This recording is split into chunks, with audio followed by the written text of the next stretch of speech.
50%. That is the amount of your past that never actually happened.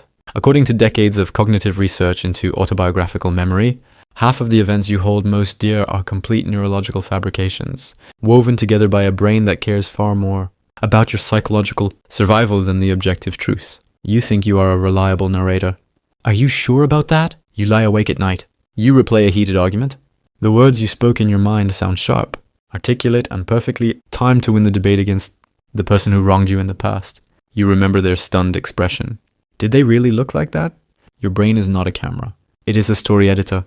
Every time you recall a distant event, you are not pulling a static video file from a biological hard drive, but rather reconstructing the entire scene from scratch using whatever fragments of emotion are currently available. This leaves your history incredibly vulnerable. How much of your identity is built on a lie? Neuroscientist Michael Gazzaniga discovered something terrifying. He studied split brain patients.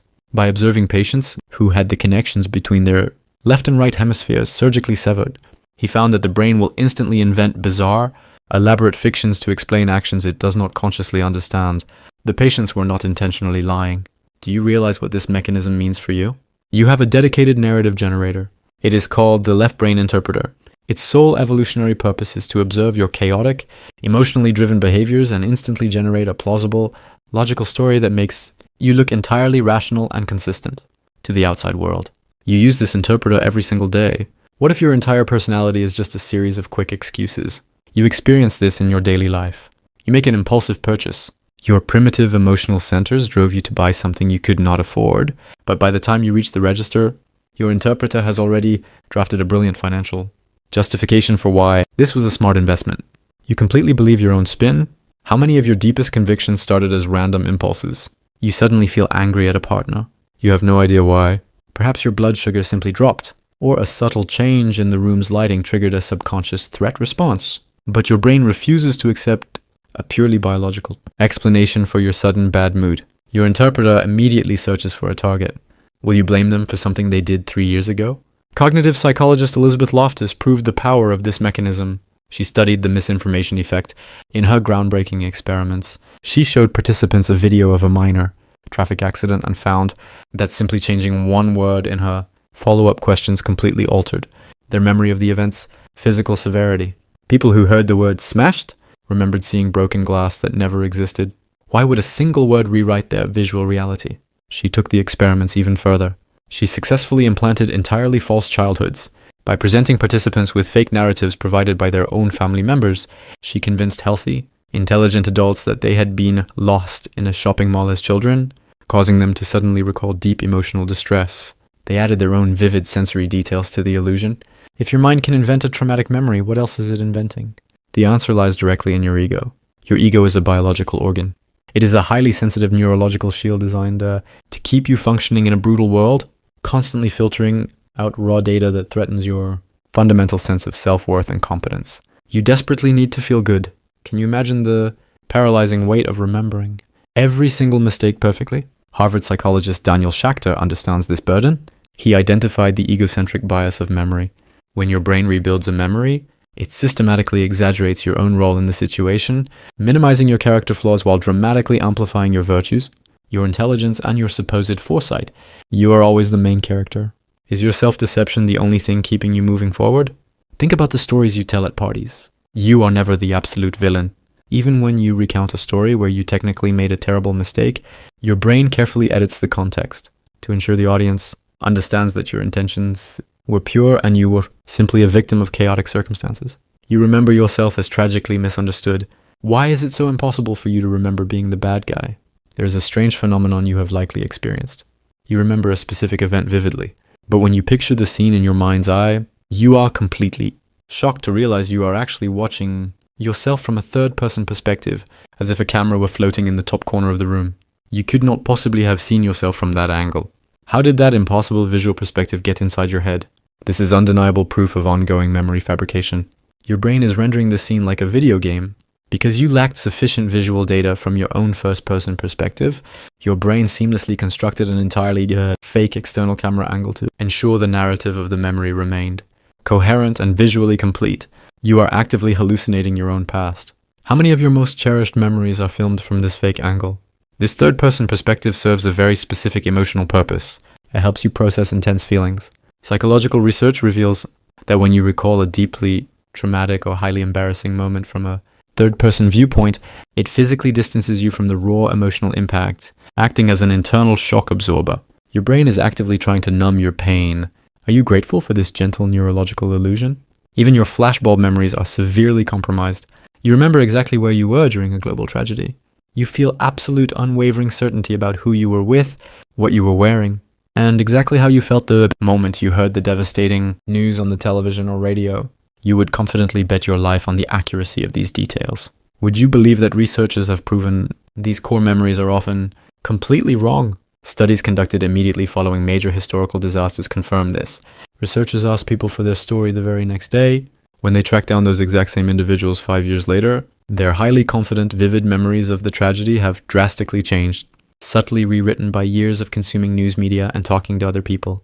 They fiercely defend stories that directly contradict their own handwritten accounts. If your most intense memories are corrupted, what does that say about the ordinary ones? Let us go back in time, way back to the ancient savannah. Your early ancestors lived in small, tightly knit tribes where maintaining high social standing, trust, and perceived competence was quite literally a matter of life and death in a predator-rich environment. Showing chronic weakness meant being entirely ostracized. How could you project absolute confidence if your brain constantly reminded you of your embarrassing failures? Evolution solved this exact problem with a clever trick. It gave your ancestors strategic amnesia. It provided early humans with a memory system that quietly smoothed over their moments of intense cowardice, rewriting their internal narrative to frame a panicked, desperate retreat as a calculated, highly tactical withdrawal. They survived because they believed their own hype. Are you doing the exact same thing when you rewrite your history today? You do this constantly in private.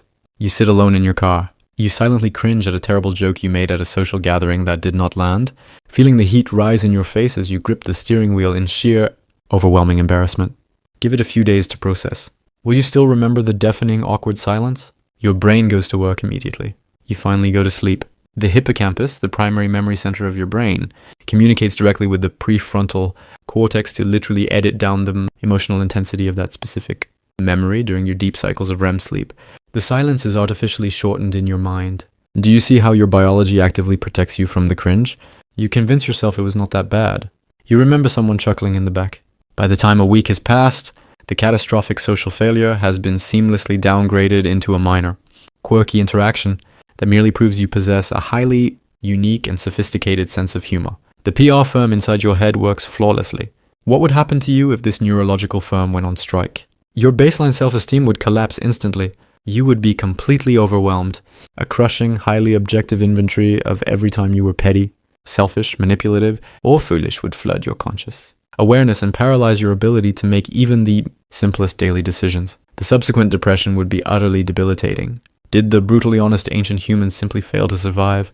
Yes, evolutionary psychology suggests they likely did. The survivors were the internal storytellers.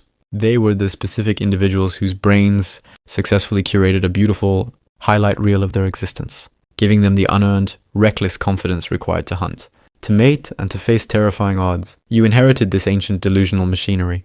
Why does a fake memory feel so deeply personal when it is just biology? It feels personal because the illusion is completely airtight.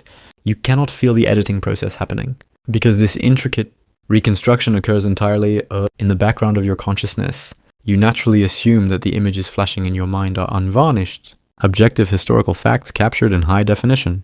You deeply romanticize your own distant past. What happens when two people attempt to share the exact same past? This biological glitch explains your worst family fights. You argue endlessly with your sibling. You both witnessed the exact same bitter argument between your parents at the dinner table 20 years ago. Yet you vividly remember being terrified, while your sibling remembers being utterly and powerfully defiant. You are both incredibly certain of your own truth. How can two totally opposing realities exist within the same family? You each possess a different fragile ego. Your sibling needed a specific story. Their developing brain required a strong narrative of resilience to survive adolescence, so it retroactively edited the childhood memory to make them the brave, untamable rebel in a chaotic household environment. Your brain desperately needed a narrative of sensitive validation. Are you ready to finally let go of being right? You fiercely defend your subjective version of events. You lose lifelong friends over it. You aggressively demand that other people validate a memory that your own biological hardware has almost certainly tampered with, creating immense, unnecessary conflict over a historical event that literally no longer exists. You are violently fighting a ghost. Can you forgive them for having a flawed brain exactly like yours? There is a hidden, quiet shame we all carry. We occasionally catch ourselves in a lie.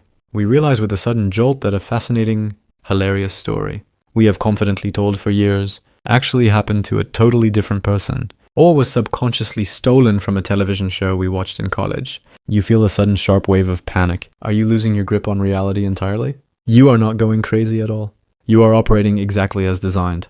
Your memory was never intended to be a perfect historical archive of your past. It was designed as a predictive tool to help you navigate future social scenarios without being crippled by the trauma of past failures. It trades accuracy for psychological momentum. Is it time to stop treating your memory as a sacred text? Consider the concept of nostalgia. It is a powerful, intoxicating drug. When you look back at your childhood neighborhood, you remember a nostalgic, golden-hued paradise of endless summer afternoons, conveniently forgetting the hundreds of hours of profound boredom or the casual cruelties of the playground. You selectively romanticize the past to give your present life meaning. Would you even want to remember the agonizing boredom? Your brain carefully trims the fat of your life. It deletes the mundane completely. It leaves you with a highly condensed, emotionally saturated narrative arc that makes your life feel like a meaningful movie rather than a random sequence of meaningless biological events stretching across time. You are the star, the director, and the audience. Does knowing this make your life feel less real? The beauty of this mechanism lies in its ultimate intention. Your mind means well. It is not lying to you maliciously, but rather out of a profound ancient evolutionary love, wanting nothing more than for you to wake up tomorrow feeling capable, coherent, and worthy of taking up space. It shields you from unbearable psychological pain. Do you finally understand how hard it works just for you? You are a walking biological masterpiece of adaptation. You are the ultimate survivor. Every time you subconsciously reconstruct a memory to make yourself look a little kinder, a little smarter, or a little braver, you are actively participating in a million-year-old survival strategy that kept your ancestors alive. You are not a liar or a fraud. Will you ever trust your memory the exact same way again? Probably not, and that is a truly beautiful thing. It is incredibly wildly liberating. You are no longer permanently chained to the objective truth of your past, because the objective truth simply does not exist, leaving only the subjective, malleable story you are telling yourself right in this moment. You have the ultimate power to change the narrative. Why not consciously choose a story that deeply serves your future? Tomorrow you will wake up and start your day. You will briefly remember watching this video. You will probably summarize the main points, differently than how they were actually spoken, highlighting the parts that made you feel highly intelligent while conveniently forgetting the concepts that challenged your personal worldview. You are doing it right now as you listen. Can you feel the left brain interpreter working its quiet magic? 50%. Nothing about you changed just now. But the way you see yourself did.